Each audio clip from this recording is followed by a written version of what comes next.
Good morning. Welcome to Vision in Action Live. We have a presentation today on point solutions, and we have a discussion with a guest, Shari Rash, financial advisor at Greenway Wealth Advisory. Welcome, Ms. Rash, to Vision in Action. I'm Jim Boswell, your host and author of Lifelong Fulfillment, Take Charge of Your Life. As I said, today's presentation is on point solutions and how they integrate with the lifelong fulfillment process leading on toward fulfilling lifestyles. Let's see just how that works. So by definition, we at Lifelong Fulfillment call certain solutions out there that are focused on individual subjects point solutions. These are point solutions in psychology, in habits, in finance, which we will talk about a little later, that actually focus on that one particular discipline. It addresses interests and questions we're going to have as we begin to grow our plan, our fulfilling lifestyle, and to acquire these skill sets that are important to the results that we seek. When you're looking at a point solution, what we're trying to find are people that come from an authoritative, factual, and trustworthy standpoint.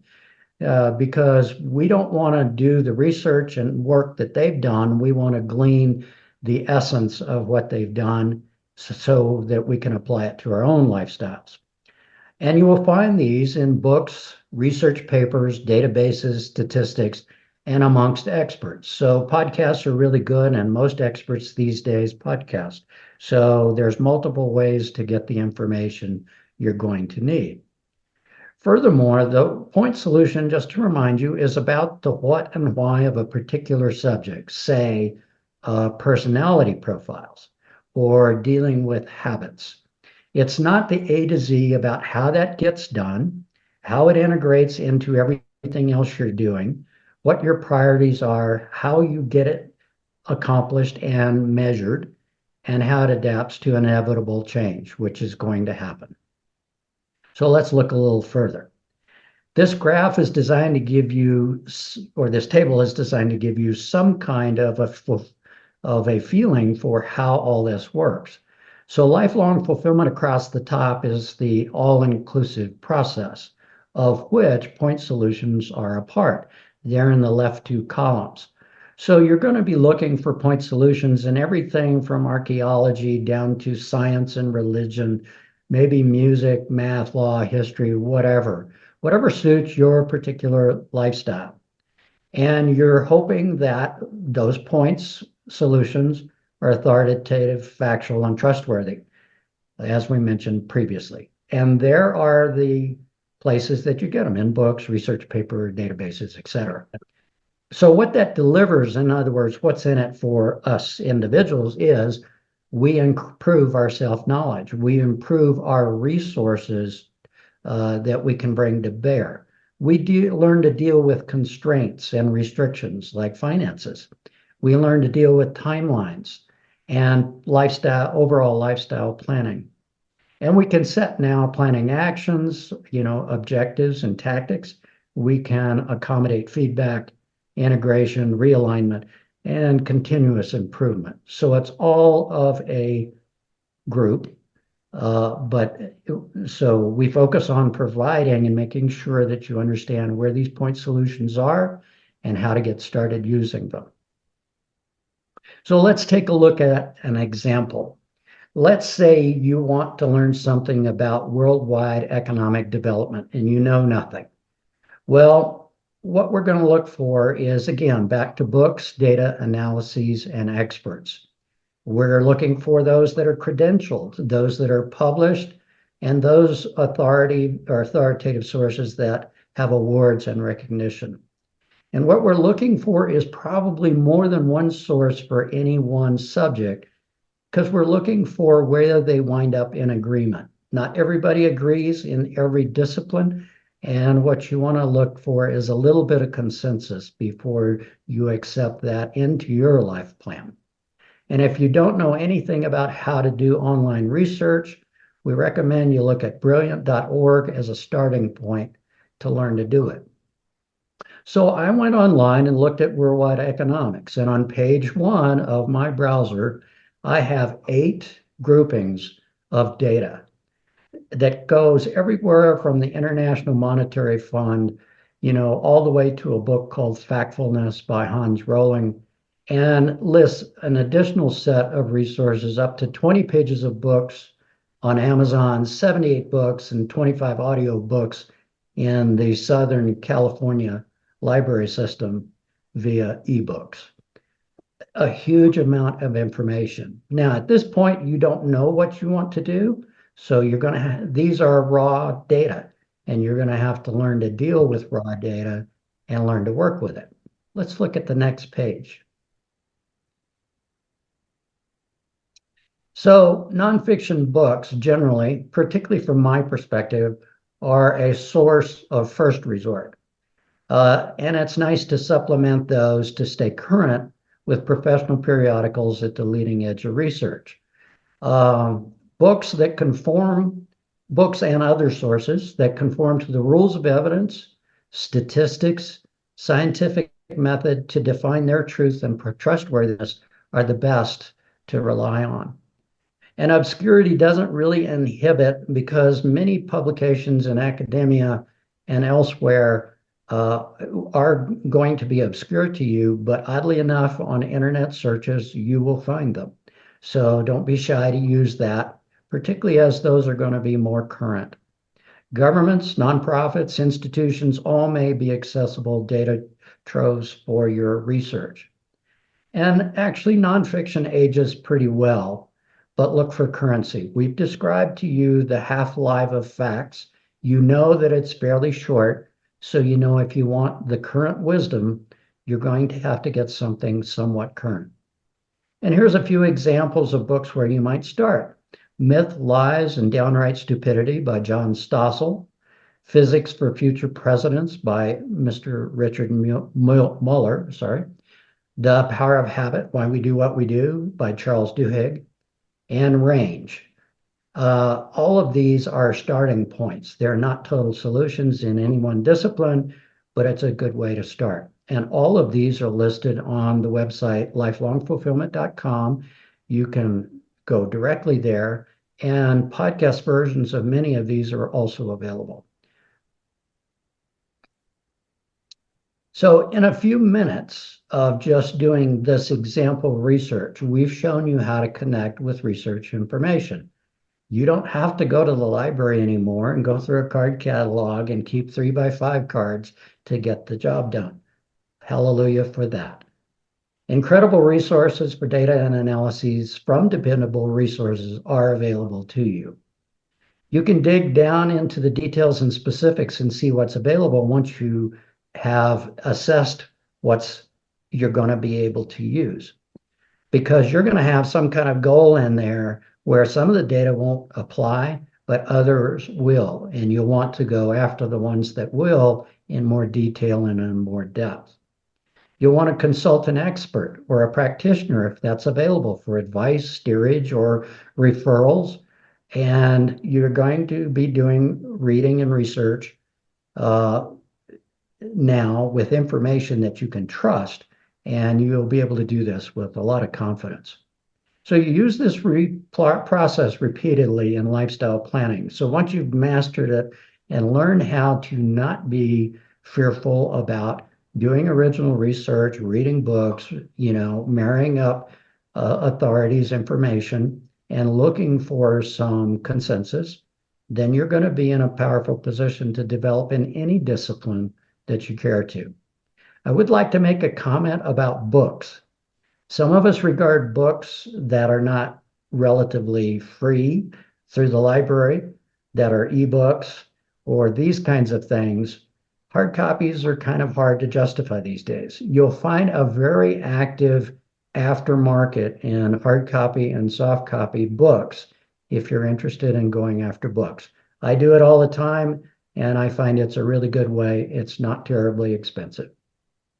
So in summing up today's discussion, point solutions are going to be very important to the lifelong fulfillment process. They integrate directly into our overall strategy planning, our objectives, our tactics, and our execution. It moves us from preconceptions we may have to factual, critical decision making. And this, the more you do it, the stronger it will be and the better benefit it's going to deliver to you. And we're going to learn to live and work with really what's real. We have to let, our fantasies and all of that turn into factual objectives and go with factual information. And what this does is empowers us to develop our process and our lifestyle and our objectives and live that fulfilled life at any point in our lives. So you can start your point solution work, as I mentioned, at lifelongfulfillment.com. There's lists there for every age group. There's lists overall by discipline, and it'll get you going on books and podcasts. Now we're going to adjourn to our guest speaker today. Thanks. So this is the time in our podcast when we entertain perspectives from point solution experts. Today we're going to look at personal finance. With us today is Shari Rash, who's 17 years as a financial advisor, currently with Greenway Wealth Advisory, certified in Series 65, 64, 63, and author of Insider Secrets About Women and Money. Welcome, Shari. Thank you so much for having me today. It's great to have you on Vision in Action Live. Now, maybe you want to expand on that introduction to tell us a little bit more about your business, background, and your passion for finance. Absolutely. It kind of feels like I was born with a passion for finance. I started working in the financial industry straight out of college. I did graduate with the intention on being an advisor. Took a 13, 14-year detour from that, but I graduated college with a finance degree, wanting to be an advisor. And I came to realize that people were not tripping over themselves to give a 22-year-old fresh out of college their life savings. So I struggled for a bit of time, and I ended up getting introduced to another side of the financial business where I working with the product companies and solutions. And then I would work with advisors to help pair them up with solutions that fit for their clients. Mm-hmm. So over my 14-year career doing that, traveled the country, met thousands of advisors, saw how they were running their businesses and working with their clients. And I still had that nagging voice in the back of my mind saying, Shari, this wasn't exactly what your goal was. I loved my job. I did well at it, but I wanted to come back and work for myself and work with clients directly. So I founded Greenway Wealth Advisory about 5 years ago, and with the intention on making money simple. I found that oftentimes with the thousands of advisors I spoke to, that money was talked about at a higher level, and it wasn't necessarily resonating. And maybe it was being made more difficult than what it needed to be, or the basic questions that many people have about money still weren't being answered with traditional financial planning and investment advice. So that's what I seek to do, is to make money uncomplicated, answer clients' questions. Things can be Googled, right? We can Google anything today, but we can't take that info and really make it personal. And that's what I try to do, is really make finance and money personal, tailored to my clients, to make it easy for them and empower them. Mm-hmm. Well, that sounds really valuable to your clients. So in looking at your book and your past history, you got some interesting ideas about this. And so I wanted to kind of kick it off. You talked something about a money personality. I'm real curious. What does that mean? Yes. In terms. I love talking about this. I love identifying it with my clients as I'm working with them. Everyone has a money personality. It's how, just like we all have our own personalities, right? And oftentimes today we're much more in tune of, well, I'm an empath, or I feel this way. I have OCD or ADHD, and all. We can identify different aspects of our personality, but the same thing applies towards money. So generally, we have a feeling about money and a personality about money, and that goes way back to when we were children. If you think about your first money memory, or how money was talked about or not talked about in your household growing up, that really determines your money personality. So, generally speaking, and we can blend some of the personalities together, but are you a miser? Do you feel bad about money? Do you feel bad about spending money? Are you a spender? Is it like, if I have $5 in my pocket, I'm spending $4.99? Are you savvy with money? So you kind of know the right things to do, or you want to do the right things, quote unquote, right things. So you know enough to know enough. Or and then also, do you feel like you can never have enough money? So those are generally the personalities, and you can be a combination of them, but understanding of, wow, I do feel like I never have enough money, or I feel like money is bad. Like if you grew up in a household where you know, you heard your parents fighting about money, or you were told, no, you can't do this because of money, you may end up creating a negative relationship with money and not even realize it. Or in other households, if money is very open and it's not taboo to talk about and it's just factual, you might have a better relationship with money. So really identifying, how do you feel about money? How does it affect you emotionally? Helps to, once we acknowledge that and accept that and understand it, that then helps us to eliminate roadblocks to achieve our goals. I see.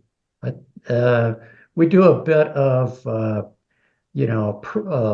personality profilings and lifelong fulfillment, and it kind of makes some sense when you think about it in those terms. Thanks. What is this adulting financially? Uh, Maybe I miss saying that, but maybe you can interpret it for me.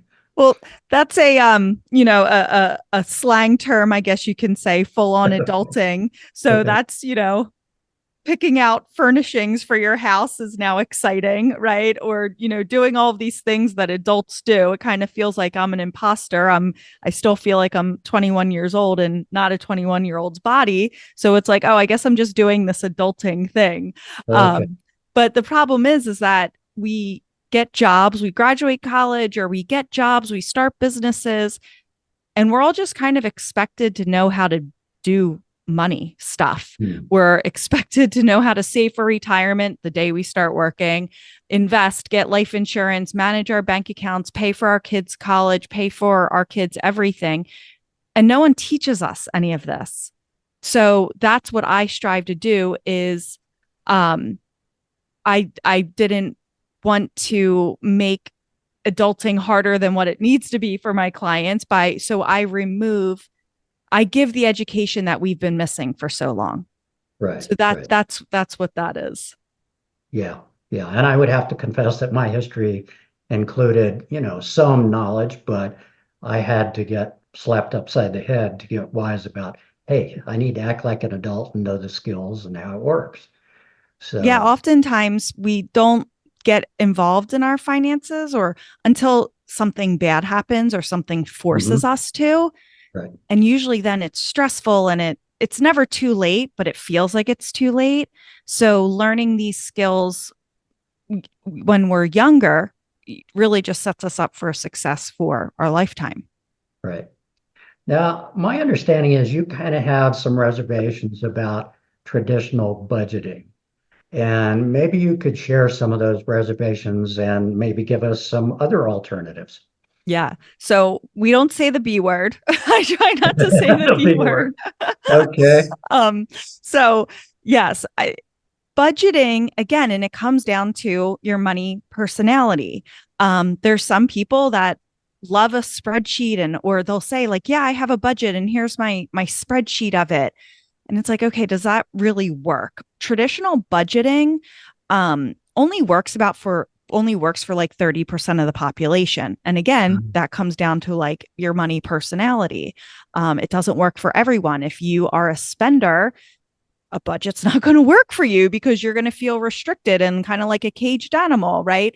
But if you're a miser, budgeting may work for you because it kind of gives you permission to spend money, if you will. It makes you not feel bad. But budgeting in general, in my opinion, doesn't work because it makes you feel bad for spending money. It almost makes it like you're doing something wrong when you spend money. Or when you go, oh, well, let me show you my budget. It's only looking at the very basic things we need to live. Like it looks at our housing cost, our water, our electric, our cable, and some other stuff. And then it's like always like eating out or, groceries. And that doesn't factor into like, it doesn't cover so many of the one-offs or stuff that happens. I have 4 children. I'm getting hit up daily for extra things that I need to pay for that's not in my budget, right? But we have to do it. For example, my daughter needs a new jersey for her travel softball team. Was not planning for it, but I can't say no. So that's an expense. And it's inevitable that as soon as you set a budget, like I'm going to spend this much on gas each month. You go on a road trip or you do extra driving that month and your budget's blown. Then you feel bad. Right. So it's instead of setting strict guidelines and line items for every expense, create what I call instead a spending strategy. We need to spend money to function, right? We can't leave the house without spending money. We need groceries. We need all of these things, right? And money's the way we obtain them. So instead of feeling restricted or bad, instead feel empowered and have a strategy around spending your money. So what I do with my clients is instead of like line items of this is how much is your housing, this is how much is your utilities, that's not productive. Instead, what do you need to spend each and every day? And needs, again, are not just basic necessities. I say, needs are what you need. You need this to live. In my house, we need Netflix. If we do not have Netflix, all hell is breaking loose. Excuse my language, but it's true. We need that, right? Do we need the 4 profiles? No. So like that's a difference, but we have 2, right? So only 2 kids can be on Netflix at a time, which generally works out okay. But that we need that. So that's part of our need. And so understanding what's a need and what's a want, and creating a strategy based on how much income you have coming into your household and then what can be spent on needs and what can be spent on wants. Some months our needs are going to be different. But as long as we kind of have guardrails around it, it empowers us because we know this is how much I essentially can spend on my needs this month. And we're going to do what we need to do to stay in between those guardrails. I see. So, a lot of the generic, shall I say, financial advice has something like 50% for needs, 30% for wants, and 20% for savings. At a really high altitude level, is that a budgeting thing you would endorse, or because that's pretty general? It is. And that's actually similar to the strategy that I use with my clients, because in my opinion, general is better. Because if you by traditional budgeting is very specific, but it actually leaves out a lot.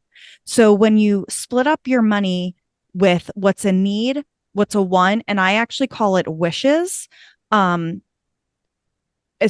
dollar that comes in, you have a plan for it. So 20 cents out of every dollar is going to wishes. So that's what I call that increases your net worth, either by saving or reducing debt. And then 30 cents of every dollar goes to wants. So stuff that makes life better, but you can live without it. So if push comes to shove and it's a rough month or it's a super expensive month, things are out of our control, we know we can give up our wants. So I said Netflix was a need. maybe Hulu's a 1. Okay, we're going to give up Hulu because if that's just, we just can't afford that right now. So Right. it empowers us to decide, well, what do I really need to live? And it gives a plan for every dollar coming in so you control your money versus your money controlling you. Okay. One of the other big topics in the personal finance arena is saving enough for retirement. And I think you have expressed that those benchmarks might not be as relevant. Maybe you can share what you're thinking with our audience. Yeah. So if you can talk to 5 different people and they're going to give you 5 different numbers of what they should have in retirement or what feels right or what is enough. Everyone's enough is different. And there's a recent article that came out that said like you need $1.6 million to Right, retire. And it's right. like, well, based on what? I mean, everyone's scenario is different. Some people could, you know, Yep. burn through that in a couple of years. Other people, that's more than enough money to last a lifetime. Mhm. So everyone's different with that. So I coach my clients, do not focus on the number that you need to have saved. Focus on what that will get you based Mhm. on um, all what you need and other parameters, social security, what have you. And then I also point out, if someone's going to, for saving for retirement, if let's use 1.6 million as the magic number, I'd much rather have 1.6 million dollars in Roth IRA dollars than traditional IRA dollars, because traditional IRA, you still owe taxes on that. Right. So there's different ways. So not every dollar is treated equal. So ignore those number goals or what is enough. Look at your scenario, what you have, what you need, what your spending is, your guaranteed sources of income, Social Security being one of them, and then work backwards. But don't let those headlines are doing their jobs if they get you freaked out. That's what their job is. Okay, so another thing you talk about is money moves that are good to be made before the age of 45. Maybe you could share a little bit of that strategy. Yeah. So oftentimes we do as we're told, right? We're told to, two of the big things financially are buy a house and save for retirement. And I just alluded to Roth IRA money being different than retirement money. And if we do what we're told, we have our money essentially tied up in 2 places: the equity of our home and our 401k, if you have an employer provided plan. Those 2 things really aren't liquid. We could get a home equity loan, but you're paying a high interest rate and you never get 100% of the equity that's in your house. So that money's really not super liquid to you. Or in your retirement plan, that's also not super liquid, because if you're younger than 59 and a half, when you access the money, you pay a penalty and you're always paying income tax if it's a traditional pre-tax 401k. So if we do what we're told, they're not wrong, but also they're not 100% right if you want flexibility prior to retirement. Mhm. So some money moves I suggest making are understanding the different types of dollars. There are generally 3 different types of dollars: pre-tax, so retirement dollars; Roth IRA, Roth dollars; and after-tax dollars. So understanding the different types of dollars and what you want to achieve and the timeframes of them, and making those moves to make sure you have flexibility with your money. Also, making sure that you have buttoned up all the import, making sure your beneficiaries are correct, right?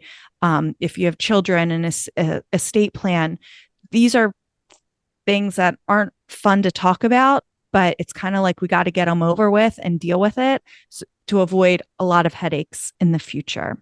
Mhm. So those are just a couple. If you're receiving an inheritance, understanding what it is you're receiving before you do something with it that you can't undo. So those are some important moves to make prior to 45. Okay. Well, based on that, sounds like I need a financial advisor well before age 45. Absolutely. Absolutely. If you're Googling money questions or have money questions, you need a financial advisor.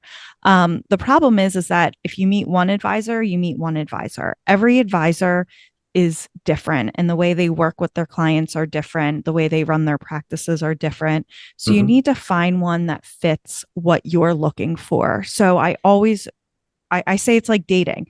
Go have a list of questions that you're going to ask. And if you need questions, if you can go to my blog, greenwaywealthadvisory.com, and you could see my blog of questions to ask when interviewing a financial advisor.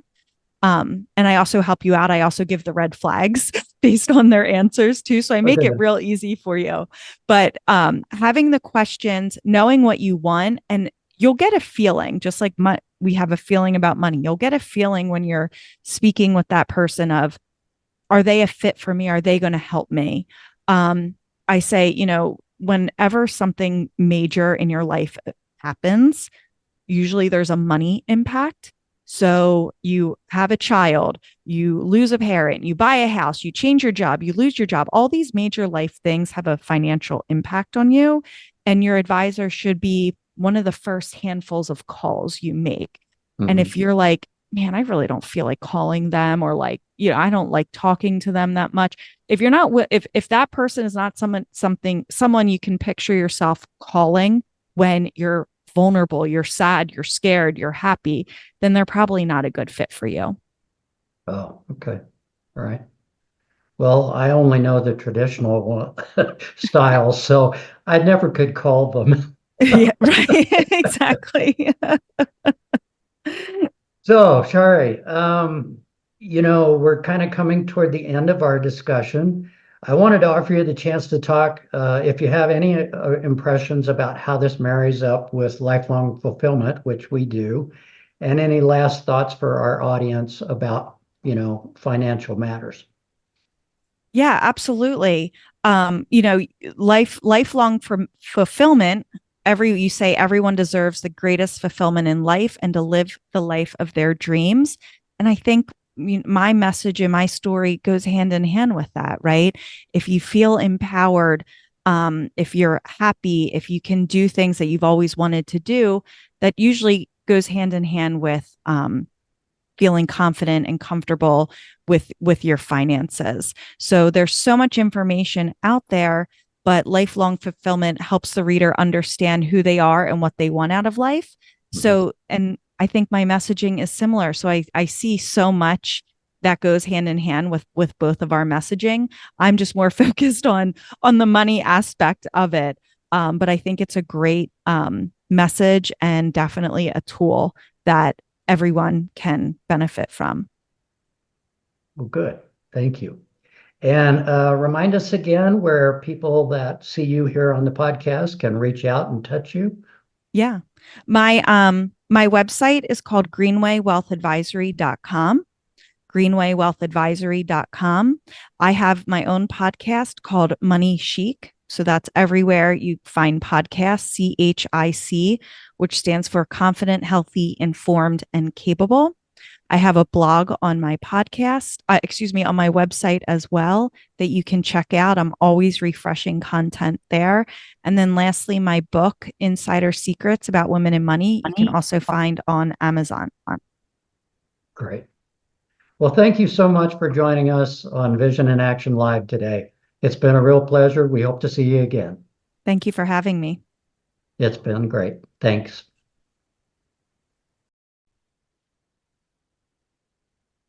Thanks for attending Vision in Action Live today. And thanks to our guest, Shari Rash. It was a very interesting discussion. Vision in Action Live podcasts are every 2 weeks, and we will announce them in advance so you can attend. Thanks for tuning in. Again, check out the newsletter, Point Solutions, on the website, the book Lifelong Fulfillment, other collateral materials, and this podcast at lifelongfulfillment.com. We enjoyed having you with us today. Have a great week. We look forward to seeing you again next time.